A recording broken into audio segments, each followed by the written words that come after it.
अगर आपने पुरी में भगवान जगन्नाथ का मंदिर देखा तो इस मंदिर को देखकर आप हैरान रह जाएंगे। सिर्फ 5.5 इंच का भगवान जगन्नाथ का मंदिर, देखिए ये रिपोर्ट।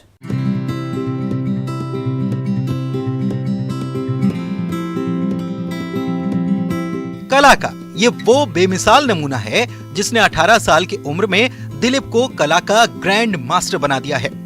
देश ही नहीं बल्कि दुनिया के कई हिस्सों में दिलीप के इस हुनर को तारीफ मिल रही है।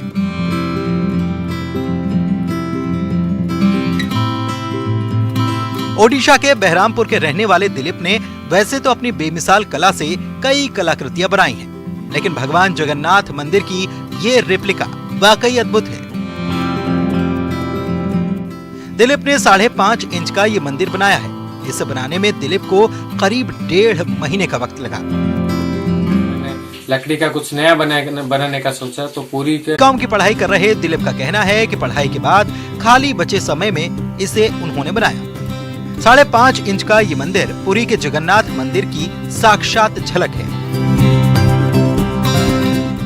इसके अंदरूनी हिस्से में मेघनाथ पचेरी, जगमोहन मंदिर, भोग मंडप, नील चक्र, पवन वन जैसा हर निर्माण दिलीप ने बहुत बारीकी से किया है। इसमें 10 बड़े और छोटे मंदिर, 4 द्वार, सिंह, घोड़ा, बाघ और हाथी गेट भी दिलीप ने बनाया है। दिलीप ने प्रसिद्ध अरुण स्तंभ और 1 मिलीमीटर की जगन्नाथ मूर्ति भी बेहद खूबसूरती और बारीकी के साथ बनाई है। बनाने के लिए मुझे 1.5 महीना से ज्यादा समय लगा हूँ इससे बनाने के लिए। तो ये मंदिर मेरे मामा जी के हेल्प से मैंने बनाया हूँ और मामा जी का नाम वास्तुआचार्य सन्यासी महाराणा है। वो एक वास्तुविद होने के नाते मुझे पूरा समझा है। मैं तो कभी पूरी गया नहीं हूँ, इसलिए मेरे मामा जी पूरे मुझे मंदिर का डायग्राम मुझे समझाए, कौन सा मंदिर कहाँ रहेगा और किसका कौन सा द्वार कहाँ कौन सी दिग में रहेगा, तो पूरा मुझे समझाए। जगन्नाथ मंदिर की रेप्लिका बनकर तैयार हो चुकी है। दिलीप ने ऐसी एक नहीं बल्कि 2 रेप्लिका बनाई हैं और अब इसे वो देश के प्रधानमंत्री नरेंद्र मोदी और प्रदेश के सीएम नवीन पटनायक को सौंपना चाहते हैं। तो ये मंदिर मैंने बनाने के बाद मैंने सोचा कि इसका 2 रेप्लिका मैंने बनाया हूँ। एक हमारे देश के प्रधानमंत्री नरेंद्र मोदी जी को मैंने देने के लिए सोचा हूँ। मोदी जी ने इलेक्शन कैंपेनिंग भी हमारे पूरी जिले में से स्टार्ट किया था और उनको देना मैंने एक मंदिर चाहता। और हमारे राज्य के मुख्यमंत्री नवीन पटनायक, उनको एक गिफ्ट देने के लिए मैंने तय किया। भगवान श्री राम का मंदिर, माँ दुर्गा की 1 इंच की प्रतिमा समेत कई कलाकृतियां बनाकर ख्याति हासिल कर चुके दिलीप का नाम इंडिया और एशिया बुक ऑफ रिकॉर्ड्स में बतौर ग्रैंड मास्टर दर्ज हो चुका है। उम्मीद है दिलीप की यह प्रतिभा उन्हें एक नई ऊंचाई तक पहुंचाएगी। Bureau report, news 18। बाबा भोलेनाथ का ऐसा अनोखा श्रृंगार आपने नहीं देखा होगा। ये अपने आप में अनुपम और मनमोहक है।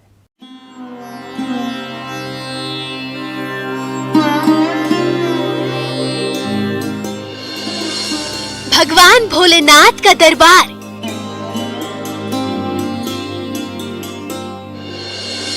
जहां लगा नोटों का अंबार। नोटों की माला, नोटों से श्रृंगार।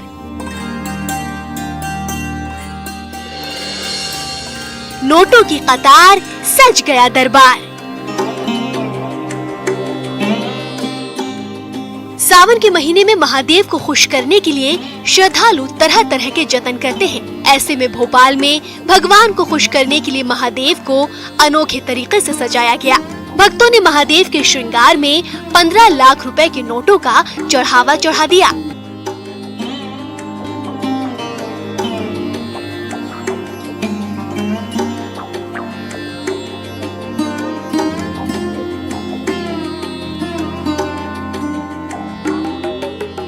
सौ, 500 और 2000 रुपए के नोटों से महादेव का श्रृंगार किया गया। ये तस्वीर राजधानी के किन्नौरी संकट हरण महादेव मंदिर की है, जहां 30 लोगों ने मिलकर इतनी राशि जुटाई। किसी ने 25 तो किसी ने 35 और किसी ने 50,000 का दान दिया। इस अद्भुत श्रृंगार में 4 से 5 घंटे का समय लगा। इस दौरान राधा कृष्ण की रासलीला के कार्यक्रम भी आयोजित किए गए। अब महादेव को चढ़ाई गई 15 लाख की राशि सेवा कार्यों पर खर्च की जाएगी।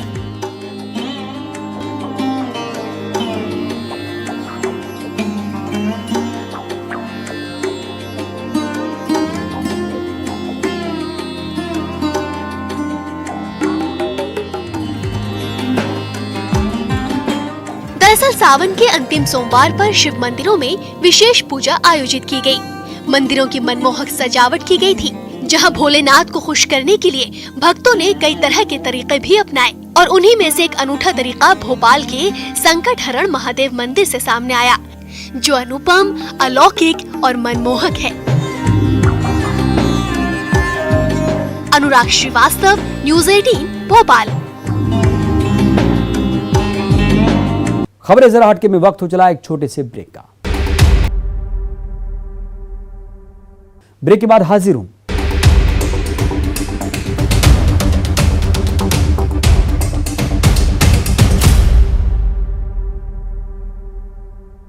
देश का पहला डायमंड ऑक्शन सेंटर, सुरक्षा के साथ अन्य सारी सुविधाओं से सुसज्जित इस लग्जरी सेंटर में आपको एक दिन का किराया 1 लाख रुपए चुकाना होगा। चलते हैं सूरत और देखते हैं ऐसा क्या है खास इस डायमंड ऑक्शन सेंटर में।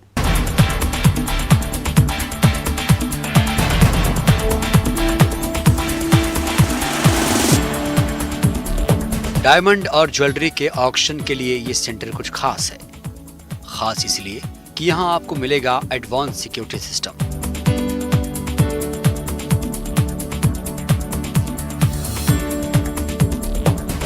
तकरीबन 4 करोड़ की लागत से 2200 स्क्वायर फीट में तैयार इस ऑक्शन सेंटर में हाईटेक तिजोरी के साथ लॉकर सिस्टम, 15 केबिन जिनमें सेफ डिपॉजिट वोल्ट, नवरत्न गैलरी, प्रशासनिक कार्यालय, कॉन्फ्रेंस रूम समेत 11 अन्य केबिन की व्यवस्था है।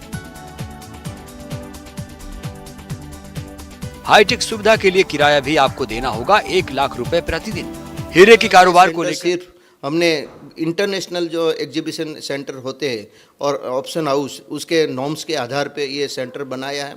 और जो लोग को ये सेंटर किराए पे रेंट पे रखना चाहते हैं, पर डे का 1 लाख रुपया हमने रेंट रखा है। पूरी फैसिलिटी यहाँ पे प्रोवाइड है। कोई भी कंपनी यहाँ आएगी, ये पूरा जो प्रीमाइसिस है वो प्रीमाइसिस उसको हम हैंड ओवर कर देंगे। बाकी काउंसिल के ऑफिस के तरफ से हमारा एडमिनिस्ट्रेशन जो स्टाफ है ये यहाँ उपस्थित है। हीरे के कारोबार को लेकर जाना पहचाना नाम सूरत यही तैयार किया गया है। देश का पहला डायमंड ऑक्शन सेंटर। देश विदेश से अब डायमंड ऑक्शन कंपनियां सूरत आ सकती हैं। सोमवार को GJEPC के अध्यक्ष कॉलिन शाह ने इसका उद्घाटन किया।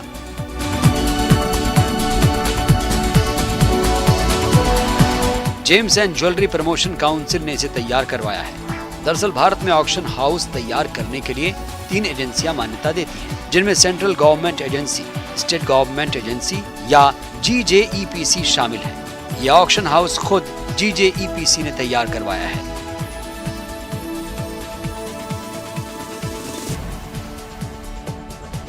सूरत में कई कंपनियां हीरे खरीदने, बेचने और नीलाम करने आती हैं। ऐसे में अब तक सभी आयोजन होटलों में किए जाते थे, जहां लाइट सुरक्षा समेत लॉकर की कोई व्यवस्था नहीं थी। दिनेश नावदिया ने कहा कि सूरत के हीरा उद्योगपतियों, व्यापारियों और निर्माताओं को कच्चे हीरे खरीदने के लिए दुबई के एंटवर्प जाना पड़ता था। बेनिफिट ये है, मैंने भी पहले भी बोला है कि छोटे छोटे SME सेक्टर के लोग जिसके पास स्किल है, आवड़त है, वो लोग बाहर विदेश का प्रवास नहीं कर सकते थे। वो लोग को डोमेस्टिक मार्केट में से माल लेना पड़ता था, तो उस पर 3-4-5% उसका मुनाफा भी उसको देना पड़ता था। लेकिन अभी ये सेंटर स्टार्ट होने के कारण डायरेक्ट इंटरनेशनल माइनर के सामने वो टच में आएंगे। वो लोग को माल डायरेक्ट देखने को मिलेगा और वो अपनी स्किल के आधार पे वो अपना प्राइस लगा के वो माल भी यहाँ से विन कर सकते हैं। और अपनी जो स्किल है उस स्किल के आधार पे मैन्युफैक्चरिंग करके अभी सूरत डायमंड बूस्ट भी मार्च महीना में अभी इनोग्रेशन करने के लिए जा रहे हैं। तो दोनों एक ही जगह पे इंटरनेशनल बायर भी उसको मिल जाएगा, इंटरनेशनल माइनर भी माल यहाँ लेके आएंगे, वो देखने को भी मिल जाएगा। तो छोटे छोटे उद्योगपतियों को उसमें से बेनिफिट बहुत मिलेगा। सूरत ऑक्शन सेंटर का इंडस्ट्री के लिए बहुत बड़ा इम्पोर्टेंस है। ये सेंटर की वजह से जो हमारे जो छोटे डायमंड मैन्युफैक्चरर है उनको विदेश जाना नहीं पड़ेगा और जो अपनी माइनिंग कंपनी है वो खुद इधर माल लेके आएगी, टेंडरिंग होगा, व्यूइंग की फैसिलिटी होगी। तो जो छोटा मैन्युफैक्चरर है और मिडल मैन्युफैक्चरर है वो रफ को देख के उसका रेट लगा के वो बहुत कॉम्पिटिटिव रह के काम कर सकते, बहुत फ़ायदा हो सकता है। एक तो ट्रैवलिंग टाइम बच सकता है और अभी ये लास्ट 1.5 साल से जो पेंडेमिक की सिचुएशन है उसमें आप जानते हो कि फ़्लाइट सब बंद है और जब रफ की एक मैन्युफैक्चरिंग ऐसा है कि इसमें रफ की ज़रूरत पड़ती ही है। तो ऐसे टाइम में ये फैसिलिटी एक सही अर्थ में डायमंड बिजनेस के लिए एक पूरा क्वांटम जंप है, डायमंड इंडस्ट्री के लिए एक बेंचमार्क है। और काफ़ी टाइम से गुजरात ये सेंटर के लिए जीजेपीसी बहुत प्रयत्न कर रही थी और ये सेंटर आज ओपन हो रहा है। जीजेईपीसी ने रफ और पॉलिश्ड किए हुए हीरे, आभूषण, स्टोन खरीदने और बेचने के उद्देश्य से स्थापित इस ऑक्शन हाउस का लाभ सबसे ज्यादा छोटे हीरा व्यापारियों को मिलेगा, जो सूरत में ही विदेशी खनन कंपनियों से रफ यानी कच्चे हीरे खरीद सकेंगे। इस ऑक्शन हाउस में दुनिया का कोई भी हीरा व्यापारी और जौहरी अपना उत्पाद बेच सकता है। Bureau report, news 18। तालिबान के अफगानिस्तान पर कब्जा करते ही इसका असर सूखे मेवे यानी ड्राई फ्रूट्स पर पड़ने लगा है। 15 दिनों से आयात बंद होने पर जम्मू में ही इसकी कीमत में भारी उछाल आ गया। यदि आप ड्राई फ्रूट्स खाने के शौकीन हैं तो ये रिपोर्ट आपके लिए जरूरी है।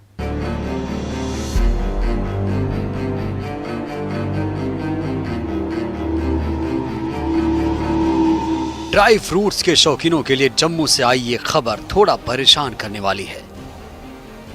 दरअसल हाल ही में अफगानिस्तान में तेजी से राजनीतिक हालात बदले हैं और तालिबान ने अफगानिस्तान पर कब्जा कर लिया है और इसका सीधा असर ड्राई फ्रूट्स के मार्केट पर पड़ रहा है। दरअसल भारत के लिए अफगानिस्तान सूखे मेवे का एक बड़ा स्रोत है और यहाँ से बड़ी मात्रा में सूखे मेवे आयात होते हैं। गृह युद्ध के दौरान भी अफगानिस्तान में सूखे मेवे, बादाम या शहतूत की भरपूर पैदावार हुई है, लेकिन आयात नहीं होने से इनके दाम में अब तेजी आ गई है। जम्मू के जेवल चौक इलाके में ड्राई फ्रूट्स की एक दुकान के मालिक शांति गुप्ता ड्राई फ्रूट्स की बढ़ती कीमतों को लेकर परेशान है। अफगानिस्तान की मौजूदा हालात की वजह से आयात बंद होने के कारण ये स्थिति बनी है। अफगानिस्तान से अंजीर, खुबेनी, पिस्ता, बादाम गिरी, किशमिश यहाँ आता है। बीते कुछ दिनों में ही अंजीर की कीमत 800 रुपए से 1200, खुबेनी की 400 रुपए से 600, पिस्ता की 1800 से 2400, बादाम गिरी की 650 से 900 और किशमिश की कीमत 450 रुपए से 700 रुपए प्रति किलो तक पहुंच गई है। नुकसान देखो, कस्टमर जो भी आता है वो तो हमें लड़ाई करने को पड़ता है कि देखो जी अभी हफ्ता पहले ये ले गए, ये रेट था, आज ये रेट हो गया, आप लूट रहे हो हमें, ये कर रहे हो।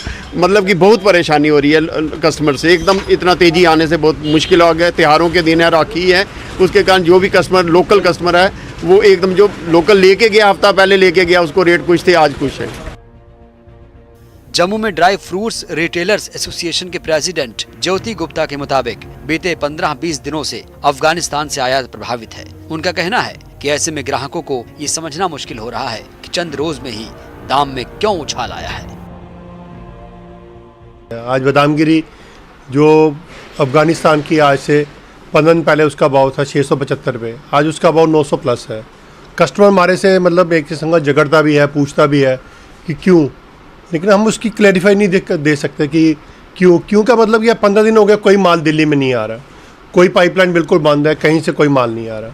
माल नहीं आएगा तो रेट तो इसके जहाँ तक हमारा एक्सपेक्टेशन है ये रेट डबल क्रॉस करेंगे। जो अच्छी वाली बादाम की गिरी थी वो जो पहले रेट था उससे रेट में काफ़ी अंतर आ गया है, जिसकी वजह से बजट सारा हिल गया है।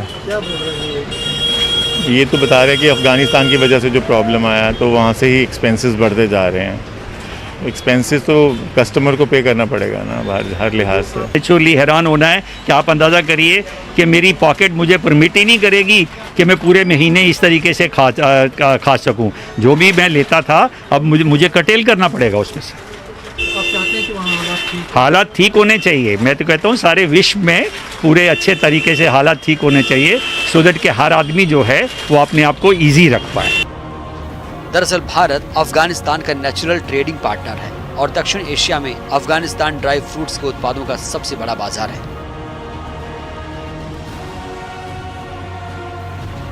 ऐसे में जानकारों का कहना है कि अगर यही हालात रहे तो देश में दिवाली के दौरान अफगानिस्तान से इंपोर्ट होने वाले ड्राई फ्रूट्स की कमी का सामना तो करना ही पड़ सकता है, साथ ही बढ़ती कीमतों से भी जूझना पड़ सकता है। Bureau report, news 18।